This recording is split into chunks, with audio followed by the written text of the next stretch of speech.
Yo,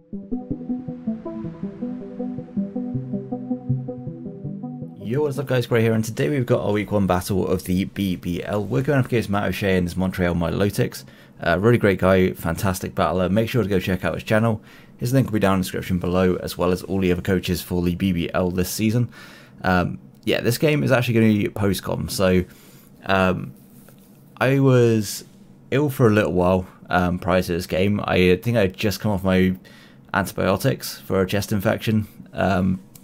Like the day before or the day of this battle. So I wasn't 100%, but I still took on the battle, so I can't, I'm not going to use illness as an excuse at all. But the reason this is post-com is because, firstly, I felt like my commentary wasn't great, mainly because I wasn't feeling 100%, and I'll be honest, this game doesn't exactly go particularly well, and I got a little bit salty, I'll be honest, and I just didn't like the recording because it's not necessarily me. I don't usually get too salty when I'm playing, and I felt like it was just a bad commentary on all standpoints because, yeah, I knew I didn't play well, and I instead of having just like a lackluster commentary, I thought I'd instead post-com and use this as something of like educational content, I guess, to an extent. Mainly kind of so I can go through why this game went so badly, effectively, and where my weaknesses were in the building and the battling, because there was many things wrong with this team. I'm going to put the team up on the screen now. I've actually forgot to get it. Oh shit, let me not do that. Actually, you know what? I need to get this regardless, so yeah, enjoy my taskbar for a little bit. Yes, let me just get the team, because I forgot to do that before recording, because I'm a professional. So, my team, I'll put on the screen now. It was a Heavy Duty Boots, Adamant Cinderace, Choice Scarf Naganadal with Toxic Spikes, because Toxic Spikes did look pretty handy in this game. Swampert was Spadef, literally just here for Nidoqueen, and I think nothing else. Lantern, Fizdef, Rocky Helmet. This was kind of meant to be a way of preventing Weavile from being able to just blow through my team, but even then, Weavile was doing a lot to my team.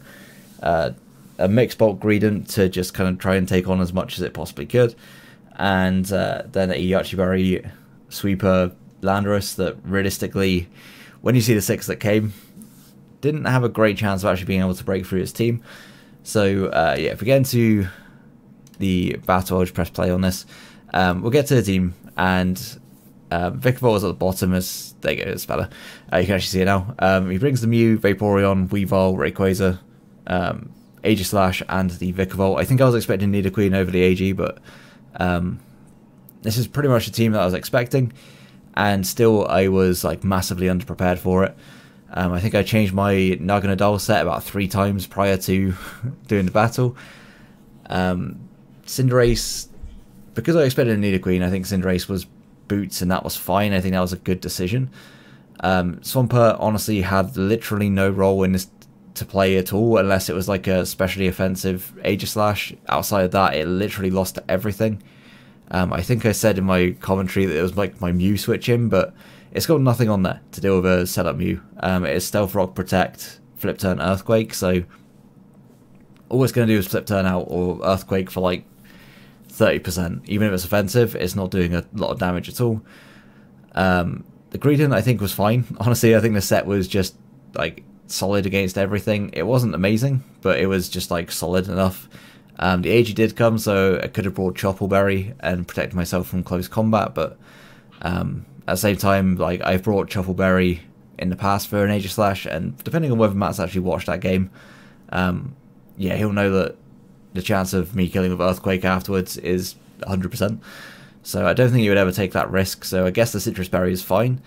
Lando, what is Lando honestly setting up on this team? Maybe Vikavolt is the only thing I can Rock Polish up on. It's not particularly Spadef, so it's going to take a decent chunk from a Bug Buzz. Not loads, because obviously it resists it, but it's going to take a bit of damage from that. But everything else on this team, it just doesn't break through at all. At +2, it can outspeed everything. outside of the Weavile, so it can like knock out Weavile, it can knock out the Aegislash, it can knock out the Rayquaza, but Vaporeon, if it's Fizz Death, which is bound to be against my team because I got a Cinderace. I also got Heracross and Bisharp that it can quite easily just sit there and check. Yeah, so Vaporeon will probably sit there and be able to take as many hits it needs to from my Lando. I'll never be able to break it. And like I said, I don't have anything else to break it on this team outside of my last one, which is Lantern. And realistically, Lantern isn't the greatest switch in. Like, it would be my switch into Vaporeon, but it's also got to switch in on the Weavile. So there's only so much you can realistically do in this game. And there we are, Volt Switch Ice Beam. We don't actually ever make it get Water Absorb health back. It's still not going to do a lot if we get the Ice Beam instead of the Volt Switch. Volt Switch is very free against this team, but outside of that, like, Lantern is just going to be switching in and effectively trying to take a hit from the Weavile, and it will be able to switch into Vaporeon. Because even if it's Toxic Vaporeon, we are Rest Talk to be able to deal with that. Outside of that, I have nothing for Rayquaza on this team outside of Scarf, Naganadal, and if it gets to +1, I think Extreme Speed, if it's Adamant Life Orb, will still one-hit KO Naganadal. So you're going to see in my plays that I am so scared of it that I just completely misplay early game. And all of my prep in terms of like having switch-ins for certain things kind of goes downhill very, very quick. So looking at the matchup, basically everything on my team, barring like Swampert, I guess, has something to do with the Rayquaza if it comes in. Honestly, Cinderace doesn't have a great option in Gunk Shot. Like, I don't think that's the best option at all. It will do a good amount of damage, but it's also got a hit. It also will knock me out in return with an Earthquake, and yeah, that's not good. If he is Choice Scarf, Earthquake will just knock me out anyway. So leading off with Cinderace couldn't be really a much worse option. If Vaporeon is his lead, then I guess I could U-turn, but there's not a lot of damage being done there. Don't want to be knocked off by the Weavile, but I don't think Weavile would stay in on me. But effectively, the one thing on this team that really just 6-0s me is Rayquaza, and so if I lead off with Cinderace, I'm going to be in a position where I'm unable to deal with Rayquaza turn 1, and I need to switch something out and take a massive, massive chunk. And as you're going to see, I think I'm just going to skip forward a little bit. So yeah, I lead off with my Cinderace. So effectively, I didn't think ahead effectively of what the lead would be, and if it was a Rayquaza, then I've got to pick a sack. I should have led off with my Naganadal. It was Choice Scarf. It outsped everything apart from the Weavile. The Weavile comes in. It's almost definitely going to be clicking Ice Shard, which I can switch into my Lantern if he doesn't switch out, because switching out would also be a great option turn 1, because you have to expect potential Choice Scarf, especially against this team. So leading off with the Cinderace against the Rayquaza, I don't know the set at all. I don't know if it's Choice Scarf. If it's Choice Scarf, it will just one-shot me. And for some reason in my head, I didn't even think Earthquake was an option. If it was like a Choice Locked variant, and I had it in my head that it was bound to be Choice Locked, I thought it would almost definitely be like Choice Scarf, or if it was Life Orb, it would Dragon Dance, so it would not have the coverage, not need the coverage even, to hit certain things on my team. And it didn't make any sense, because Dragon Ascent, Earthquake, Extreme Speed still hit my entire team for ridiculous damage. So I switch out my ground weak Pokemon into my defensive ground weak Pokemon and take Earthquake damage, which, as you can imagine, we did not take very well. And immediately our Vaporeon switch, our Weavile switch has already just taken so much damage, it no longer can switch into Weavile. It can switch into Vaporeon if it goes for a Flip Turn or a Scald, but I've now got to try and play to get Vaporeon in, and Matt's just too good of a battler to be able to just give me the free Water Absorb. Like, you may think I'm Volt Absorb and still go for the Flip Turn, but at this point we're already like really behind. There's not a lot I can switch in on this. Like I said, Swampert doesn't have anything to hit it. In hindsight, that's just a terrible idea. Protect was meant to help me live hits from certain special attackers, but those special attackers didn't turn up. And Protect was a useless move. Stealth Rock at this point is pretty much useless as well, because it's going to be very difficult for me to set it up on almost anything. He makes a nice read. I don't know whether or not Dragon Ascent would have knocked me out. I would assume it would, because it's Dragon Ascent. So we switch into Greedent, and we actually take that relatively well. I was shocked at how well I took it. At this point we know he's not choice locked, so but also not Life Orb, and the item I'm unsure on. At this point I didn't know what the item was. It turns out post game that this was Assault Vest, which makes a lot of sense. It's able to potentially take, or it would take, a timid Draco Meteor from Naganadal. The fact we were modest means it was a 50-50 as to whether it knocked out, which I would have taken on turn 1 if I just clicked Draco Meteor on this and hit and got the 50% and taken out the Rayquaza. I would have been absolutely fine with that. But we go for the Ice Fang. We do miss. It doesn't matter, because Aegislash would have taken literally no damage. And at this point I am like, okay, I guess I got to Earthquake this. If it's got close combat, it's clicking it, I'm dying, because that's just how it is. I think I contemplate going into my Landorus here, but my Landorus is not defensive. If he goes for the Flash Cannon, then we're going to be taking a large chunk with our Landorus. So, but in hindsight, making that switch was fine, because, like I said, Landorus was not really setting up on anything. At this point, we kind of need to use it as a wall breaker, and I just didn't take that initiative, and I just go for Earthquake, expecting him to go for an attacking move, which of course he's not going to click. If he doesn't have close combat, or he thinks that I'm maybe Choppleberry, he's not going to click a move here. Especially because, like I said, Matt is a fantastic battler. He will think these things ahead. There's some people that wouldn't. But when I'm playing someone like Matt, I've got to expect him to be prepared for sets like that. So I click the Earthquake, he goes into his Vikavolt. At this point we have literally done no damage to any of his Pokemon. We have taken half on our Greedent, and we have taken like 75% on our Lantern. And all of our switch-ins to his threats are already weakened. There's not a lot we can really do at this point in terms of checking things like Weavile, checking the Rayquaza.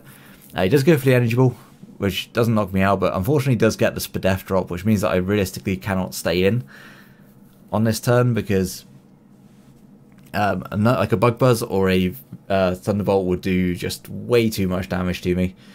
I did want to keep this Greedent around just to be able to potentially click Ice Fang later, be able to click Earthquake on the Aegislash. There was other things as well, like it could Super Fang a lot of things for decent damage. We do Super Fang the Vikavolt. If it's not got Roost, then we're in a pretty good spot. If it's like 3 attack Sticky Web, then that's permanent damage. And there's nothing that it can really do to hit my Naganadal. There's also nothing it can really do to hit my my Lantern. I should have maybe expected the Thunderbolt here, but at the same time I'm not Volt Absorb. I don't think I'm Volt Absorb on this. I think I'm pretty sure I'm Water Absorb. No, I am Volt Absorb. Never mind. For some reason I thought I was Water Absorb. I'm Volt Absorb on this. So I should have expected potential like Volt Switch or Thunderbolt to come out here and try to get my Lantern in, try and get a bit healthier, but unfortunately just Volt Switches out. That still does a lot of damage, and this is kind of the beginning of the end, because the way I play around his switch in, which is the Mew here, is just awful. Honestly, I play around this Mew so badly. And the way he brings this in kind of makes it look like it maybe is especially defensive, which is what I initially thought. I thought maybe this is especially defensive. I'll U-turn out, I'll go into my Swampert, I'll flip turn, see what it wants to do. But with Mew, you've got to be aware of potential setup set, and effectively that's where I went wrong. Basically that's as simple as that. I misplayed around this Mew entirely. So I go for the U-turn and I go out into Swampert because it's my specially defensive check. In my head I thought this is bound to be like special against my team. Makes sense. We've seen that the Rayquaza's physical, like the Weavile is physical. and he goes for the Dragon Dance, and I'm pretty sure in the commentary I was like, yeah, there's a good chance I just lose here, because I have nothing to break this outside of my Cinderace, and if it has Earthquake, there's a good chance that I just lose my Cinderace on in one turn. Like, if I gotta make predictions effectively. I'd have to Sucker Punch and U-turn and try and make the correct reads. I believe here I went for the flip turn to try and get in my Landorus as a second Dragon Dance comes up, because it was free. Like, if I got into Cinderace there, he couldn't have got a second Dragon Dance up realistically, because he would have been scared of taking too much from U-turn. Potentially he would have just gone for whatever his coverage move was, expecting a Sucker Punch. He could have roosted, he could have clicked Dragon Dance on a potential Sucker Punch, but now it's a +2 speed, I have nothing to outspeed it. My Naganadal doesn't outspeed it anymore. Cinderace is the only thing that realistically can deal with it with Sucker Punch, but that comes down to mind games, because we've seen it's got Dragon Dance, and if it keeps setting up Dragon Dances, then my Sucker Punch is doing no damage at all. Here I go for the knockoff. In hindsight, maybe Earthquake would have been a better play. Just expecting this to be Colberry, because I have things like Bishop with Sucker Punch, I have Cinderace with Sucker Punch. Colbur makes so much sense, and this does far too much damage. As I go for the knockoff, and again, like at this point, maybe I should have tried to take the initiative and go out to maybe Lantern, keep it weak, and then try and bring in Cinderace and deal with it that way. I could also bring in Landorus again and put it down to -1, keep clicking Earthquake. I think sacking Lantern at this point was probably my play, just because it's not checking Weavile, it's really not checking anything on his team anymore. For some reason I'm thinking of going into Swampert. I couldn't tell you why I was trying to go into Swampert. I think in case this thing had no Roost, I was like, if it's got Roost, it probably does click it on this turn, but it's seen that I'm adamant, and the Earthquake would knock it out, and there's no reason for him to like kind of predict otherwise. If the Cinderace comes in, he clicks Roost, he gets up to like a healthier point, and now I bring in the Swampert, and this is just the worst decision, because it takes all the offensive momentum away from what I could potentially do. If I bring in Cinderace, it keeps him like having to effectively predict around my moves. If I click U-turn, it's doing about 70% from the calc, so it was doing about 70%. Going into Swampert basically just meant that he could do whatever he wanted. Like Earthquake is doing what, like 35%, somewhere around that, and he can easily keep roosting. He can Dragon Dance. Like, he has all the freedom to do whatever he wants. So at this point, I've kind of thrown the game, because there's nothing that Swampert can do realistically here to prevent the Mew from just being able to keep clicking Roost and Dragon Dance and setting up every turn. I should have expected the Roost to come out here and click Flip Turn, got into my Cinderace, and tried to play the mind games at this point, because he's just gaining way too much health. I think at this point I was just like, you know what, I'm going to sack off Swampert for damage, and though that's kind of fine, Matt was never going to let his Mew get to a point where it was taking so much damage it would die to a Sucker Punch, and even if it was in that situation, it outspeeds my Cinderace, it can just click Roost. So he sets up another Dragon Dance. I think now he's at +2 attack, +3 speed. I believe that's correct, because the Intimidate. And yeah, +1. I was actually in not too bad of a spot, but at +2, we're just not doing good. We're not doing good here. Again, if I got into my Lantern, well, Rocky Helmet damage would have meant that even if he clicked Roost, U-turn would have knocked out the Mew. So going into Swampert at any point during this game kind of lost me all momentum and put me on the back foot. And what you're going to see now is me getting completely outplayed. I believe with every turn of Sucker Punch and U-turn mind games, I think like every time that I think he's going to click a move, he clicks Roost. Like, he just keeps this Mew healthy, and I never make the correct play. I think I take like the full minute as well, just to try and work out how I'm going to be able to deal with this, Can't go into Naganadal because it gets outsped. Greedent's going to take a lot of damage. Outside of Super Fang, I don't have too much to be able to hit it. Lantern dies to 1 hit. And so Cinderace is realistically the only thing that can do any damage, and because it's a +2 attack, it's doing a lot of damage in return. If it has Earthquake, it can just knock me out. But it wouldn't knock me out after a Sucker Punch, so I believe here I click Sucker Punch. I may click U-turn. No, looking at the amount of damage that is taken, I think I click Sucker Punch on him going for Roost. No, I do click U-turn, but I do think he Roosts, yeah. So I make this call. I make one correct call. We're going to see this does a lot of damage, by the way. This does like 75% from memory. It's doing a lot. And I think my play was just try and kind of pivot around this and maybe Greedent and then sack the Greedent, bring it back in. Like, because I played the earlier part of the game so poorly, it was always going to be a case of I need to pick a sack every time that I click U-turn. So I didn't want to click U-turn because it meant picking a sack. It was just it was an awkward position to be in. And this really is a testament to how poorly I use my offensive pieces, because I could have kept up momentum. I didn't sack the right things at the right times. Landorus could still have had a part to play in this game. I don't think it would have had a great role to play in this game at this point, but it still had something it could have done. Going into Greedent and not clicking, I think Gyro Ball did less somehow than Super Fang, and that doesn't seem right. Like, surely Gyro Ball would have done more. I'm not sure. We're going to see damage. I think... No, okay, just Psychic Fangs here. And once again, I got to go into my Cinderace and I got to make the right call.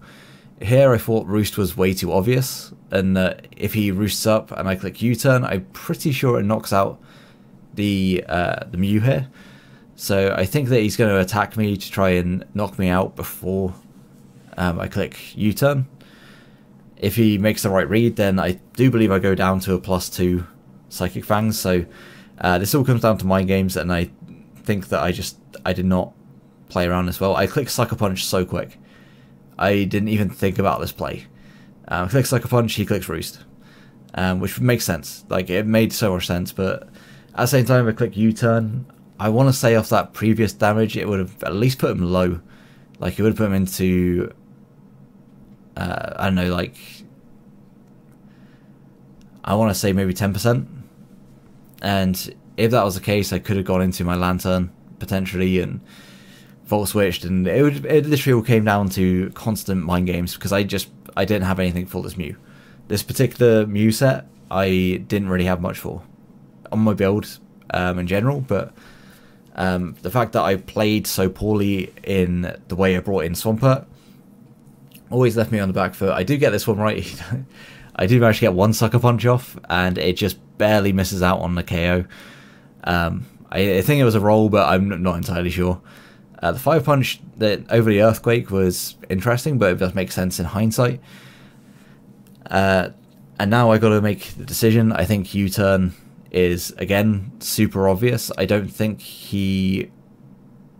So at this point I should have clicked U-turn regardless, because if he clicks Roost, then I knock this out. If he clicks Fire Punch, I live. If he clicks Psychic Fangs, then I'm immune because I'm still Dark type from the Sucker Punch the turn before. I'm slower, so my Libero doesn't work until after.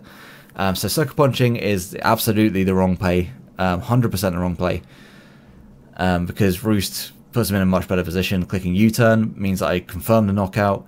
Cinderace stays at a decent amount of health. We still have a chance, but a very unlikely chance to be able to bring this game back, because I don't have anything for the Rayquaza anymore. Rayquaza just wins. Aegislash is a problem for me. I say I don't have anything for Rayquaza. I don't have the ability to play around Rayquaza at all. So he just goes for a second Roost, which is fine. Like, at this point, I've made the wrong play on that turn where he was on like 5 HP, and I didn't click U-turn. That's when I just made the wrong play. Could have kept my Cinderace around flat. This is going to do like 75%. Like, Sucker Punch is doing good damage. Next Fire Punch doesn't knock me out. I think I live on like 2. Yep.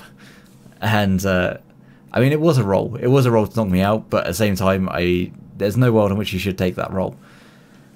Here I think I go for a U-turn. He should just go for Roost. There's no reason for him to not Roost, because if he Roosts, he lives the U-turn. Actually, I think I go for Gunk Shot, because I realise that if I go for U-turn, I've got to switch something in that's not doing any damage to this. So there's no like good situation. If I had gone for Gunk Shot and tried to poison earlier, then maybe I could have won these mind games, but at the same time I've been poisoned myself. So I think I just go for the Gunk Shot to try and poison this, because I'm going to go down. We do actually connect with the Gunk Shot, which is kind of wild. And it's not going to do enough damage, obviously. It does do a good amount, but it doesn't do enough. We don't get the poison, so this Mew kind of stays around. And I think at this point I should just click U-turn, because... or I should just keep clicking Gunk Shot, just keep going for the same move, but he just roosts on every time I go for Sucker Punch. He's making all the right plays, effectively. And like, watching this back, it's so obvious that on the turns that he's going to go for Roost, because he can put himself at enough health that he lives any one shot, any one hit, like Gunk Shot and U-turn. If I'm going for Gunk Shot, then there's a chance I miss. So his play is always to Roost. And yeah, that Sucker Punch just narrowly doesn't pick up the KO. This time he does decide to knock me out. So the one good play I make all game is come up with that crit. Big crit, definitely mad. Yeah, the one good play I make all game is going into Naganadal, because I know that he isn't especially defensive. He doesn't want to take a Draco Meteor because he will die to it. So he's going to attack the Naganadal that's in front of him, and I can get the kill with Lantern's Rocky Helmet. The Lantern is going to go down, but yeah, it's going to at least pick up a KO. We're not going to be 6-0'd.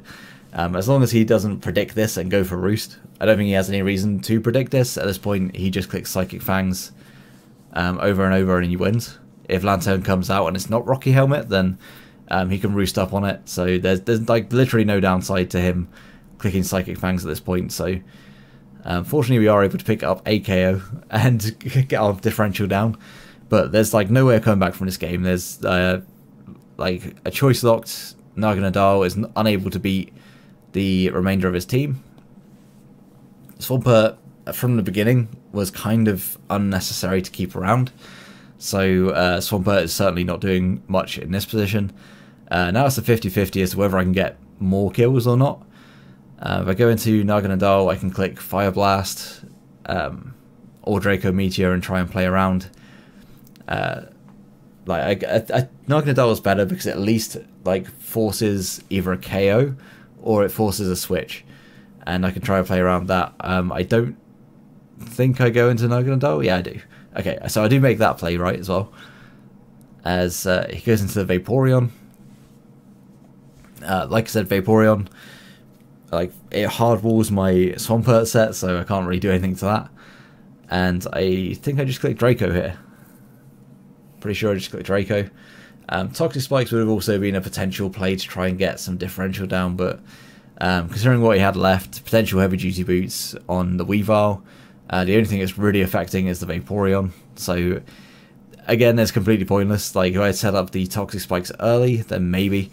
Out comes the Ice Beam. I do actually live this, I believe. Yeah, I barely live it. And he can quite freely, if he wants to, just wish up. He can Clover Flip Turn to pick up the KO. There's so many things he can do. I want to keep him in Naganadal just in case I can pick up a KO later on in the game. So I got into the Swampert that's still at full health because it just hasn't done anything of any use, basically. It's been set up fodder for this entire game. And realistically, I should have like seen that from team preview, that it was going to be set up fodder for things like Rayquaza, and the Mew should be set up fodder, should be set up, and shouldn't have brought the Swampert at all. I think a more offensive build would have been better in this game instead of trying to take on the defensive mons. But I also feel like a defensive build could still win this game, just if it's played better. So here we're going for Protect, just to be able to give ourselves the opportunity to live Energy Ball. And I'm not trying to stall, I was just trying to get like some kind of differential momentum. I don't really know. I think I decided to click Rocks here because it means that I might be able to pick up a KO if he brings in, if this is in Boots, for example, and he brings this in on the Naganadal. If I click Draco and he goes into Vaporeon, I might be able to pick up the KO after Rocks. I just tried to pick up a KO, effectively, and I felt like Rocks was going to be better because Flip Turn wasn't giving me anything. The Earthquake wasn't giving me anything. We actually live on 1 HP. So we've lived on 1 HP, 2 HP, and 9 HP in this game, and still has not mattered at all. Click Earthquake because I don't want to Flip Turn and take damage on my Naganadel because that's just completely end of the game. Energy Ball knocked me out, and at this point I have no one move that I can click to really threaten Matt's team at all. So I just clicked Draco, I'm pretty sure. If I clicked Fire Blast, would have picked up the kill on this. Would have done a good chunk to Aegislash, but he just goes into Vaporeon then and knocks me out. The only way I was going to be able to try and get a kill here is if I wasn't choice locked. But I just clicked Draco on the off chance that he goes Vaporeon expecting the Fire Blast. I thought it was probably the best play. But yeah, he's still got like a full HP Aegislash in the back that he can effectively take a Fire Blast and predict or scout what I'm going for. Draco is going to do all about 10% to this. And unfortunately we are going to lose 5-0 to MattOshea. He played this one really well. Like, he made all the early game reads. He led off with the right Mon. I feel like I played arguably the worst I've played in a long time. Especially watching this back, there's so many things that I did wrong in this game. It's yeah, it's frustrating to watch this back, but you know, we have these games, like, especially when I wasn't at 100%. To have this kind of game against Matt, with Matt's team being just so terrifying. Like, he even said after the game, like, my ability to deal with his offensive threats was very, very slim. So yeah, unfortunately we are going to lose 5-0. I don't think I was particularly too educational in that game, but I hope I kind of explained why a lot of these plays weren't great and why I was able to put myself in such a bad position from early game. But if you did enjoy the battle, please leave a like and subscribe if you want to catch the rest of the BBL season as well as the UPA. We have a few other leagues coming up, some that are going to be very exciting. I'm very much looking forward to.